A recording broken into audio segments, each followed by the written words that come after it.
कुषाण पल्लव के बाद कुषाण आए जो युची एवं तोकरी भी कहलाते हैं। युची नामक एक कबीला 5 कुलों में बटा गया था। उन्हीं में से एक कुल के थे कुषाण। कुषाण वंश के संस्थापक कुजुल कड़फिसेस था। इस वंश का सबसे प्रतापी राजा कनिष्क था। इसकी राजधानी पुरुषपुर या पेशावर थी। कुषाणों की द्वितीय राजधानी मथुरा थी। कनिष्क ने 78 ईस्वी में गद्दी पर बैठने के समय में एक संवत चलाया जो शक संवत कहलाता है। इसे भारत सरकार द्वारा प्रयोग में लाया जाता है। बौद्ध धर्म की चौथी बौद्ध संधि थी। कनिष्क के शासनकाल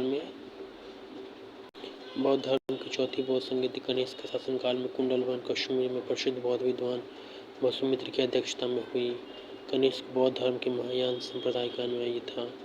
चीनी जनरल पेन चुआ ने कनिष्क को हराया था। आरंभिक कुषाण शासकों ने भारी संख्या में स्वर्ण मुद्राएं जारी की, जिनकी शुद्धता काल की स्वर्ण मुद्राओं से उत्कृष्ट है।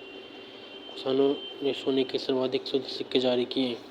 कुषाणों ने उत्तरी पश्चिम भारत में सर्वाधिक संख्या में तांबे के सिक्कों को जारी किया था।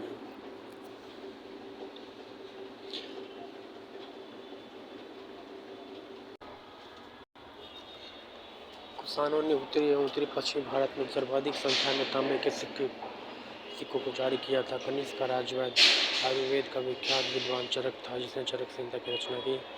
महाविभाष सूत्र के रचनाकार वसुमित्र है। इसे ही बौद्ध धर्म का विश्वकोश कहा जाता है। कनिष्क के राजकाल में अश्वघोष ने बौद्धों का रामायण बोधिचरित्र की रचना की। वसुमित्र पार्श्व नागार्जुन महाचेता और संरक्षक कनिष्क के दरबार की मूर्ति थी। भारत का आइंस्टीन नागार्जुन को कहा जाता है।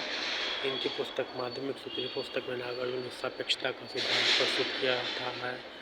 कनिष्क की मृत्यु 102 ईस्वी में हो गई। कुषाण वंश का अंतिम शासक वसुदेव था। कुषाण राजा देवपुत्र कहलाते थे। यह उपाधि कुषाणों ने चीनियों से ली। गांधार शैली मथुरा शैली का विकास कनिष्क के शासनकाल में हुआ था। मथुरा संग्रहालय में कुषाण कालीन मूर्तियों का संग्रह अधिक मात्रा में है। गांधार कला के लिए तक्षशिला प्रसिद्ध है। रेशम मार्ग पर नियंत्रण रखने वाले शासकों में सबसे प्रसिद्ध कुषाण थे। कुषाण साम्राज्य में मार्गों पर सुरक्षा का प्रबंध था। रेशम मार्ग का आरंभ कनिष्क ने कराया था। रेशम बनाने की तकनीक का आविष्कार सबसे पहले चीन में हुआ था। कुषाण काल में सबसे अधिक विकास वास्तुकला के क्षेत्र में हुआ था। इसी काल में बुद्ध की खड़ी प्रतिमा का निर्माण हुआ। धन्यवाद। Thank you so much. All the best.